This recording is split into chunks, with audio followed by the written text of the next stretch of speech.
also got dusk towers. No pre-on terraces for Iron Weaver. Instead, he just wants a pocket natural.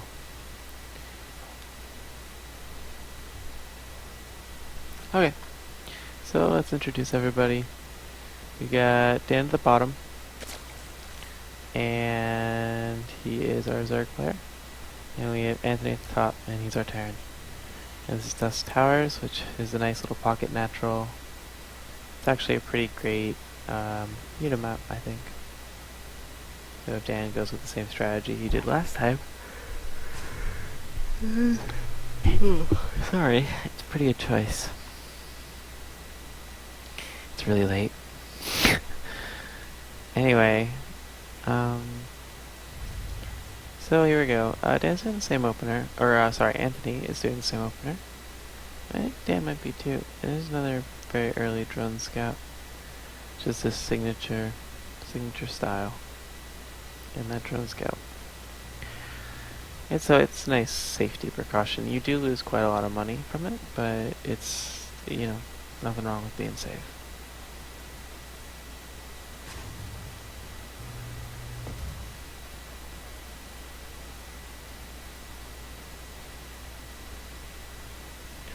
Checking for an expo. Doesn't really see one. And he should have a pretty good idea that Reaper is going to be coming out once he saw the refinery. So it's interesting. So Dan decides to choose to build an expansion out here instead of back here. The main reason why you do this, it is a little less safe, I guess. But the main reason why you would do something like this is because it enables you to creep spread closer to your enemy faster. If you build it out here, then you got a creep spread for your main. If you build it here, then you can creep spread from here, which is nice. And he does see the expo go down. And I think Reaper, yeah. And again, I think this Reaper should go straight to the enemy base. This drone's not going to really find out anything that he's not going to already guess. But it's not like it's a bad thing. It's just any time, you know, the closer you get to queens coming out, the less effective a Reaper's going to be. So you might be able to get a few drones instead, but it's all good. Once again, very similar opening. I think this is actually identical. Oh, nope, never mind. We got 3 racks and an eBay this time. So he didn't like how late his eBay was last game.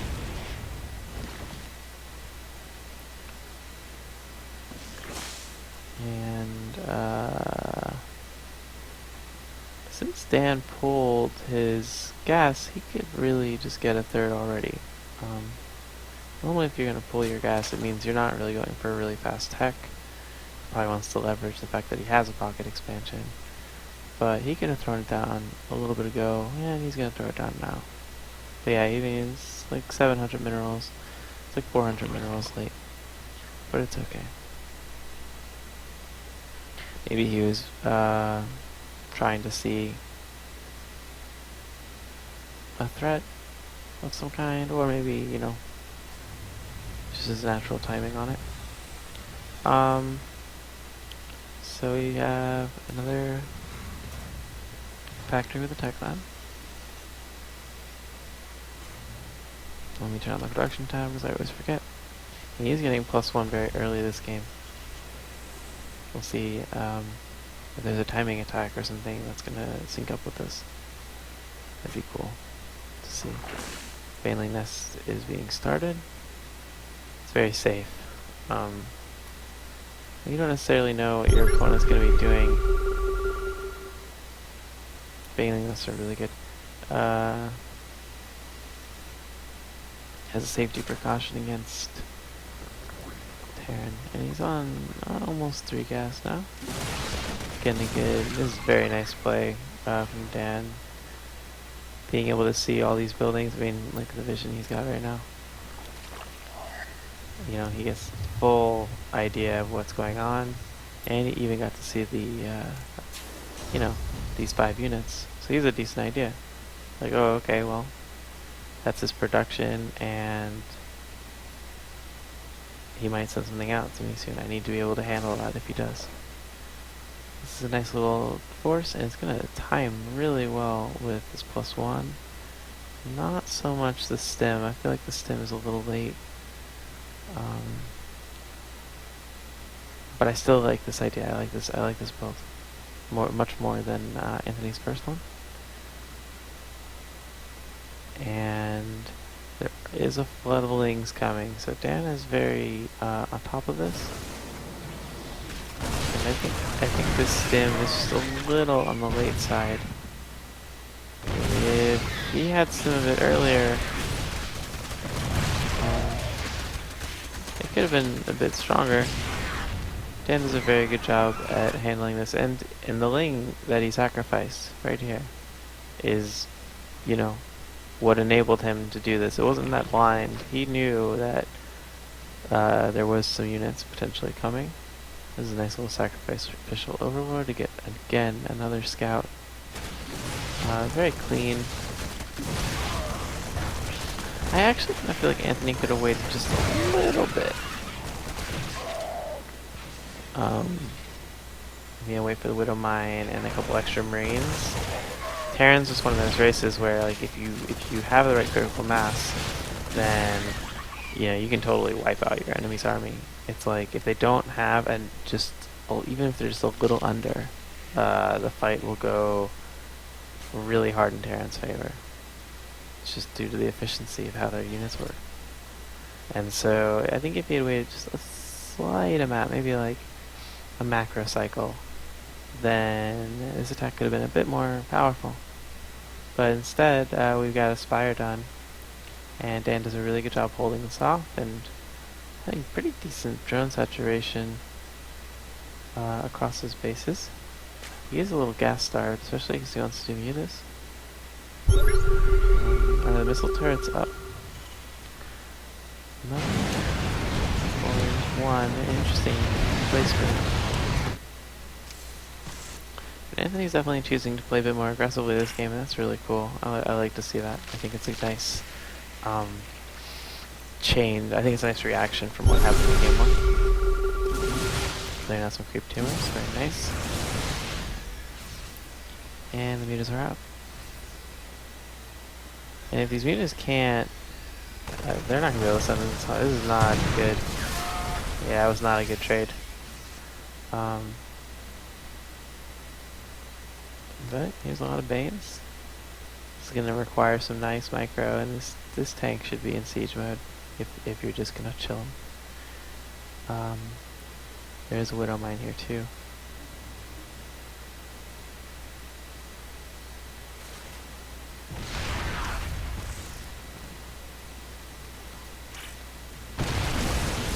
Here we go.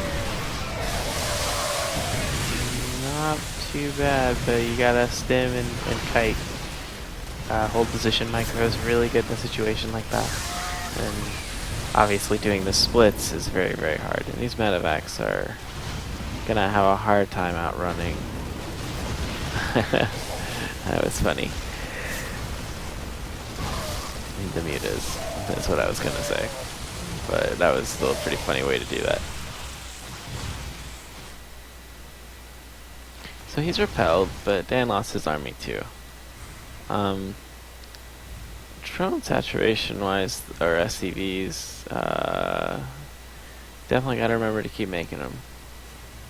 You don't want to be undersaturated like this. And not too much of an army right now for Anthony, and I think a lot of that has to do with the fact that, obviously he got repelled, but he's missing 9 workers over here that could be making him some money. And it looks like Dan's gonna be content with his Ling Muta, and he's got quite a lot of money to spare. He is supply blocked as well, but he's gonna take a 4th behind. This is really nice. A nice little practice in StarCraft is, when you apply aggression. And Charlie is actually someone who's very good at this, I feel like, but as are other players in the tournament. But when you apply aggression, you can expand behind it, no problem. As long as you don't completely throw away your army, you can protect those expansions and keep your economy rolling. It's a really nice way to do it. It's a really nice way to safely expand, basically. Because when your opponent's on the defensive, they might not know that you're expanding. And well, here we go. It's once again, failing speed would be really good here. I'm not sure why he's neglecting to do it. And that's game.